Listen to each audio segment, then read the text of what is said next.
Yo,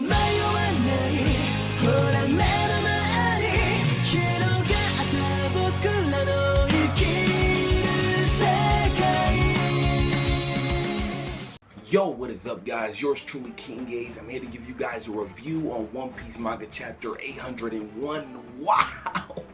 This chapter of One Piece was amazing. Like, words can't describe how good Oda interpreted everything that this chapter provided for us, okay? We got to see the legendary return of one of the best arch nemesis of Luffy, Rob Lucci, okay? Rob Lucci is back and he's in CP0, CP0. Like, and his Spanish back, fuck him, okay? Whatever. Luffy, the Strike Crew, their bounties went up. That is fucking insane. Sanji's bounty is only alive. That's really weird. We're gonna talk about that later on down in the review. And we get to talk about the Throne War. Somebody who's going to be the king of pirates, but not even the king of pirates, but the king, the god of One Piece, okay? The series. Because when Doflamingo was talking to Tsuri, he was talking about there are Marines who rule the sea, there are the four Yonkos, there's the worst generation, there's the D family, there's all of these broken up of like factions, there's these broken up factions that basically make up One Piece. Who's going to stand tall? And that's when we talk about the Throne Wars. It's no longer King of the Pirates, it's the Throne Wars, and I love that. But that's basically everything that this chapter basically had. It had so much good content, and it was just wrapping up everything that we saw from chapter 800 with Dressrosa, okay? So moving on, let's talk about the beginning of this chapter. We see Rob Lucci. Now, Rob Lucci, a beast. Crazy strong. He's the only person that really went toe-to-toe with Luffy on some hand-to-hand combat. The second person is Doflamingo. Both great fights. That's Doflamingo and Rob Lucci. They display Luffy's strength to the maximum potential. Gear second, gear third for Rob Lucci, then gear fourth to the maximum potential of Luffy for Doflamingo, okay? Amazing. Rob Lucci's back, and it seems as Rob Lucci is with Spandam and he's with CP0. Their mask resembles CP0, and yeah, it seems like he wanted to basically go down and get something from the brokers and whatnot, something underground, because he was in Dressrosa. Don't know where the fuck he was at when Luffy was fighting Doflamingo. I don't know if he got there. I don't know, okay? It's kind of weird because we seen the CP0 in the beginning of Dressrosa, then we never seen him again, and here we are seeing Rob Lucci, and it seems like he's like the leader of CP0. I can like kind of see that. I don't know if that's Spandam, but I'm pretty sure it is. It kind of has like his whole feel, the way, his personality, all that crazy ass shit. I feel like it's him.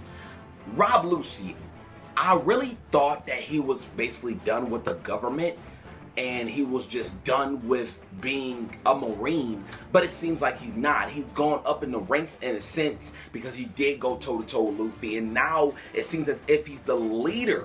He's the leader, the boss of CP0, so that's very, very interesting. It's really cool that Oda actually interpreted and actually introduced Rob Lucci again, because it kind of like fills that gap of CP0, and now we know who's the leader of CP0, because we knew CP9, he wasn't the leader, but he was the strongest member, but now he's the leader of CP0, and we can only imagine that he's the strongest member of CP0, because we did see those three members, and we don't know what the fuck they are, but now we know who the leader is, and now we know that he's back, and we don't really know the intention. We know that he's looking underground with the brokers and whatnot, and trying to get all these weapons and whatnot, and the Marines didn't know what to do, and basically the people who took the underground shit from the brokers and whatnot, and all the weapons and shit, were the revolutionaries. It was freaking Hack, Koala, and Sabo. They were the one that took it, you know what I'm saying? It was the revolutionaries.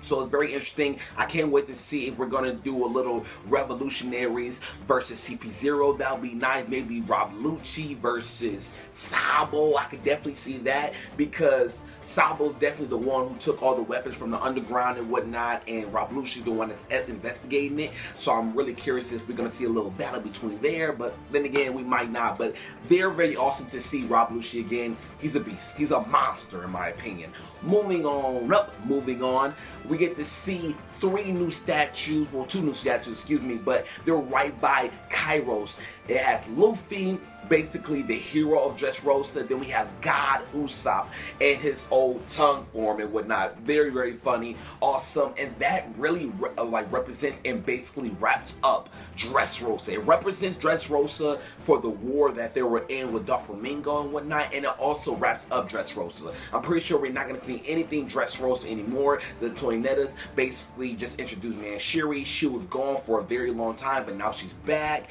and we get to see basically Viola dancing and whatnot. And yeah, that basically wraps up and represents Dressrosa. Get 3 new statues from God, Usopp, Luffy, and Kairos. Like, I'm pretty amazed by it. Like, I love it. I love it. So nothing pretty much there. I'm kind of glad that we're done with Dressrosa and we're moving on. Awesome. Moving on, we get to see Doflamingo. Now, this was arguably the most informational part of the chapter. Very, very informational in my opinion, because it sets the mold for One Piece. Again, very informational. Arguably the most informational part of the chapter, if not the most informational. Let's talk about what Doflamingo said when he told Terisu the Throne Wars. Now, the Throne Wars is something completely different and something very interesting to the setting of One Piece.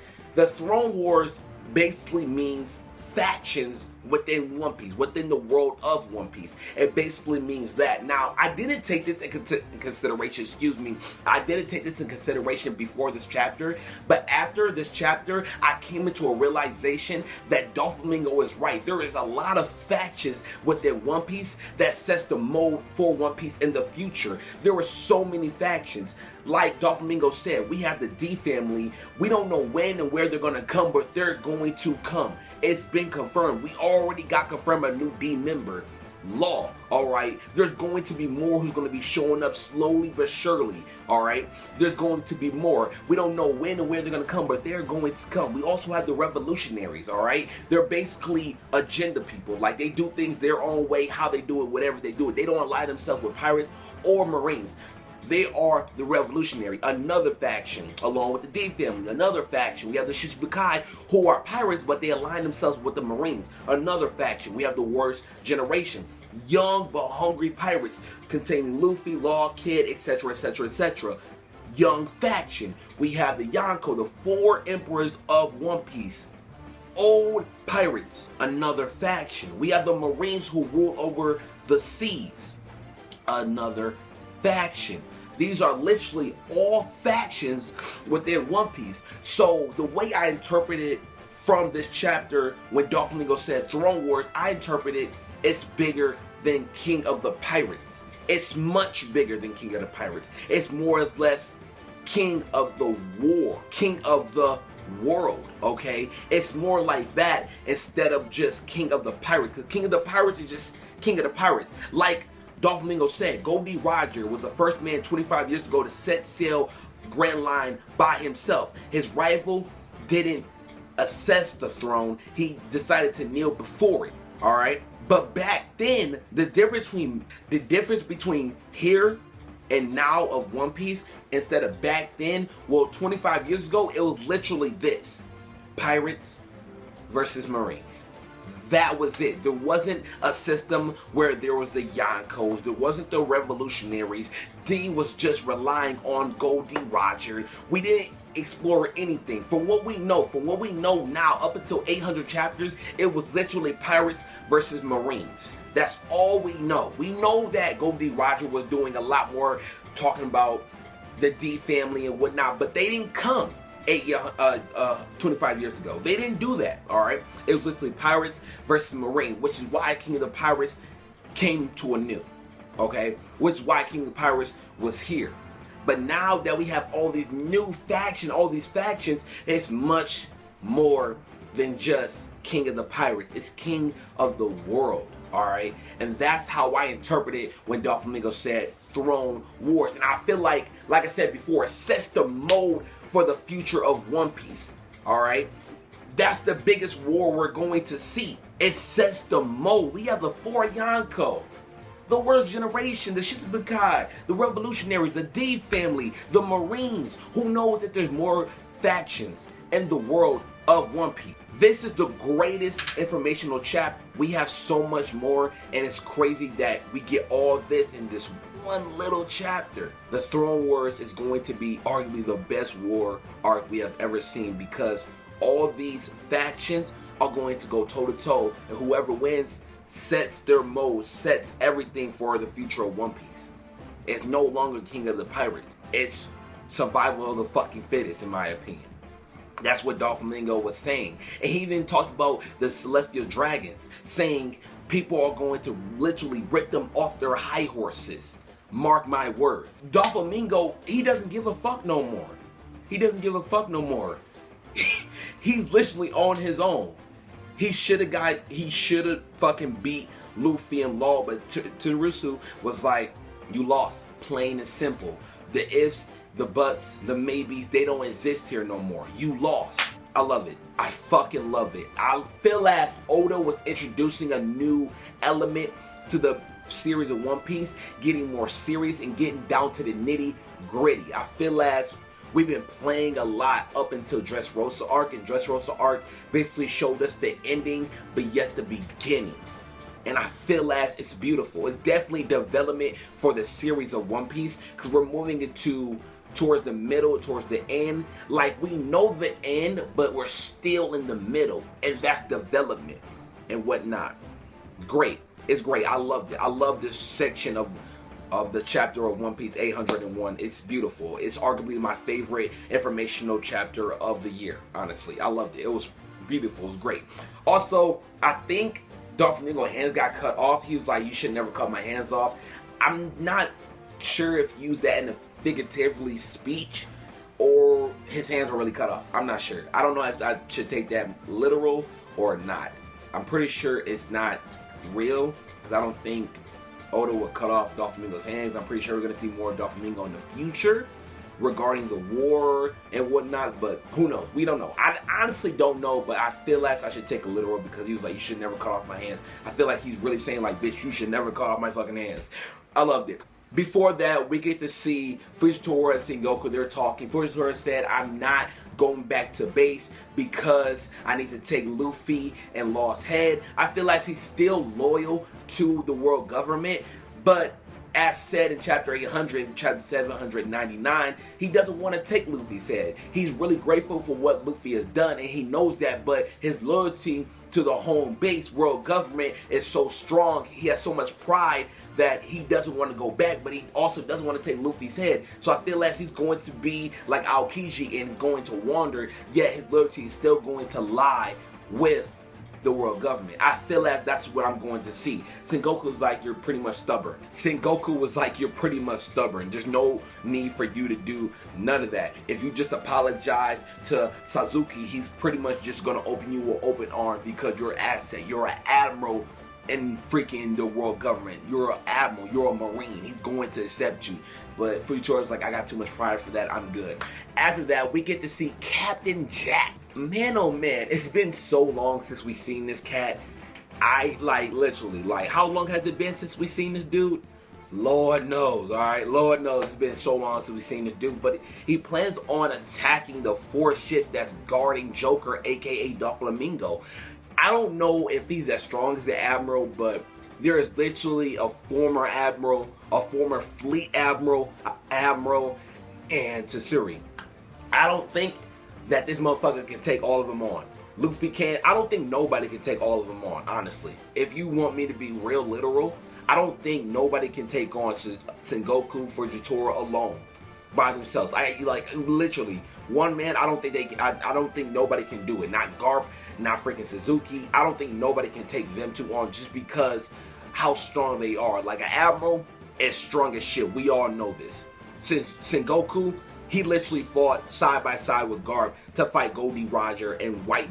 Are you serious? Whitebeard was labeled the world's strongest man. Okay, he rivaled Goldie Roger, and Goldie Roger was the strongest pirate. Literally, he was the strongest man in the world. He's the strongest everything in the world. All right, fuck Creature. He's the strongest everything. I don't think nobody can take on Sengoku and Fujitora. So it's pretty much a death wish, pretty much a death mission from Captain Jack, unless he has a secret up his sleeve that he did not tell his crewmates, because his crewmates were freaking scared. There was like, abort mission, we're out. But he's like, do you know who I am? We're going through with it.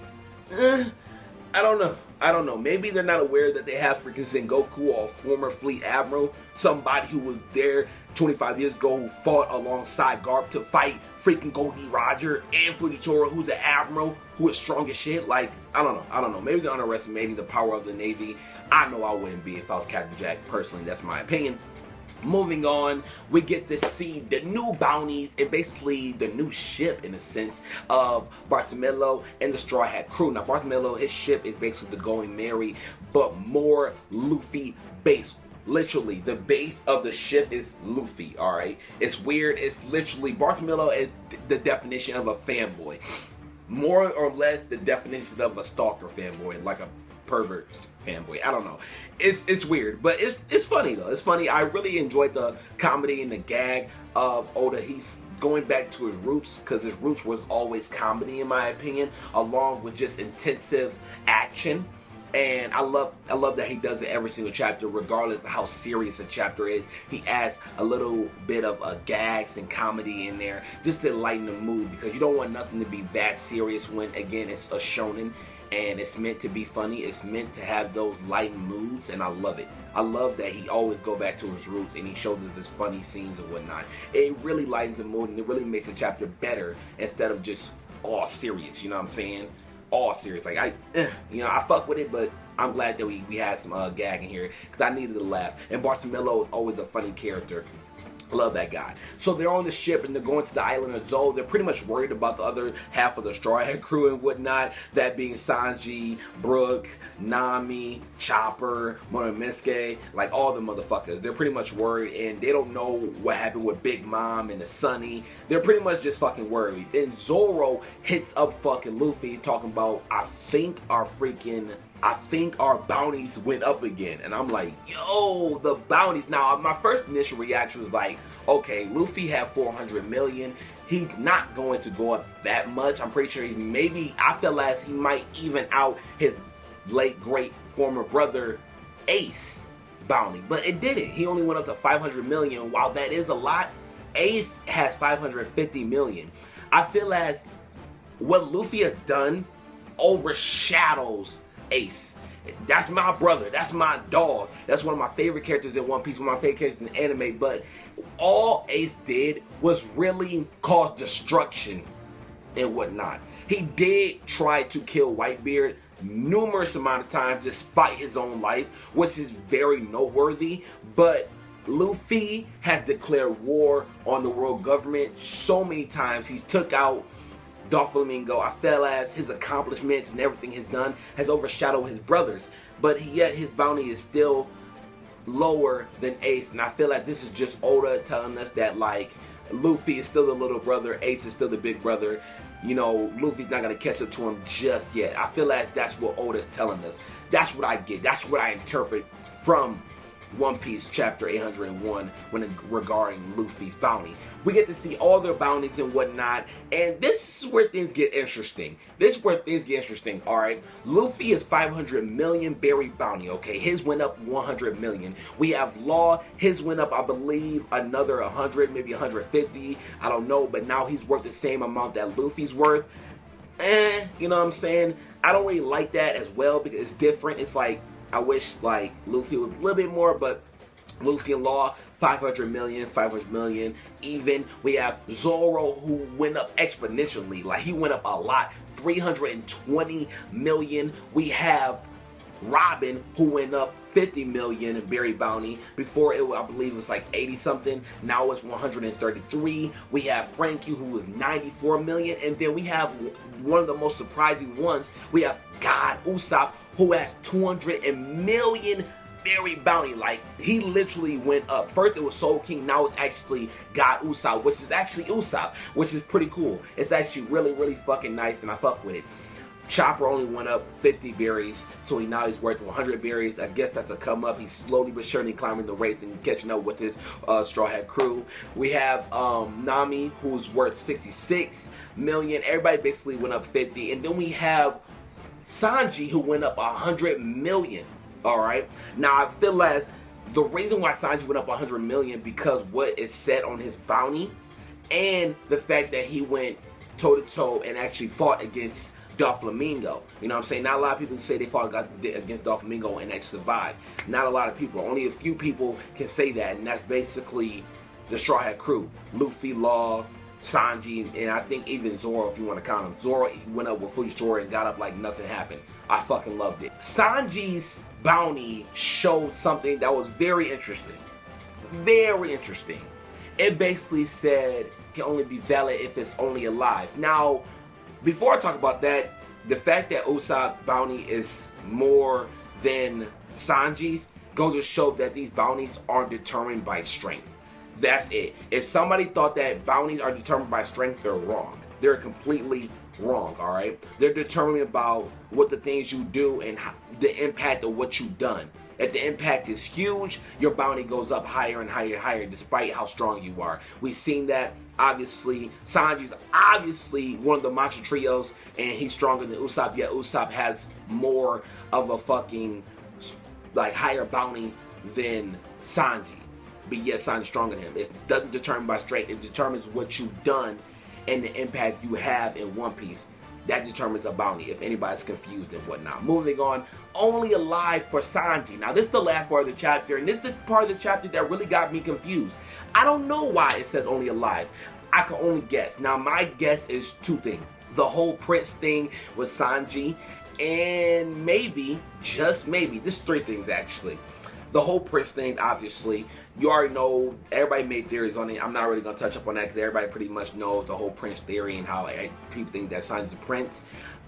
He might be the son of, a celestial dragon. I thought about it. And then I have a little theory that he has some type of affiliation, whether a son, cousin, or whatever, to the Gorosei.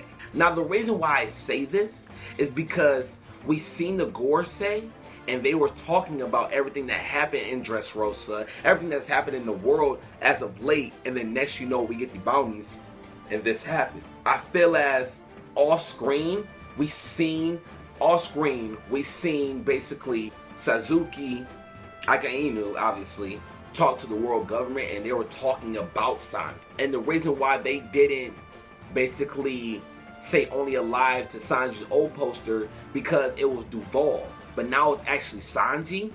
I feel like the world government thought like, oh shit, he's basically of royalty. I'm gonna have more of a bigger theory on it, but that's pretty much it for this chapter. I loved it. A lot of development for the future, like, moments, I guess you want to say, a future everything for the One Piece like series, like the One Piece world, the Throne Wars. We have basically new statues in Dressrosa, pretty awesome. Kind of reminds me of the Naruto bridge and like when the Haku and Zabuza arc. That's really fucking awesome. This chapter was great. There's a lot of development, a lot of character interaction. I loved it between Barks and Mello. It was a lot of gags. It was basically a really great chapter and needed. It's definitely amazing. Like, I feel as chapter 800 should have been replaced with chapter 801, alright? You know what I'm saying? It was a really great chapter. I really fucked with it. And I can't wait to see more One Piece chapters. Now, I'm sorry that I'm late that I did this. It's been a hell of a fucking week. And yeah, until then, I'll see you guys later. Peace out.